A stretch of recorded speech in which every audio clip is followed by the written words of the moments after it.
আমার পেজে 2.4 বা 5 সাইজ নাই যাদের আক্ষেপ, তারা এই চুড়িটা দেখতে পারেন।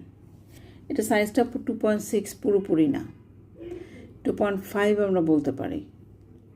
এবং 2.4 যারা আছে তারাও একদম ডিরেক্ট এইভাবে পড়তে পারবে আমার ধারণা। তবে আমি মাপটা দেখাই দিচ্ছি, আপনারা অর্ডার করার আগে সেম আমি যেভাবে মাপটা দেখাচ্ছি ঠিক ওইভাবে আপনারা মাপটা দিয়ে কনফার্ম হবে যে আপনাদের চুড়ির সাইজটা কি। দেখেন এই দাগটা এবং তার একটু উপরে গেলেই সেটা 2.6 হয়ে যায়, বাট এই দাগের নিচে যদি থাকে তাহলে হচ্ছে সেটা 2.5 হয়, তার থেকেও যদি একটু নিচে থাকে তাহলে 2.4 হয়। বাট এই চুড়িটা শুধুমাত্র 2.5-এর আপুরাই যে পড়তে পারবে তা না, আমরা এটাকে 2.4ও ধরতে পারি, কারণ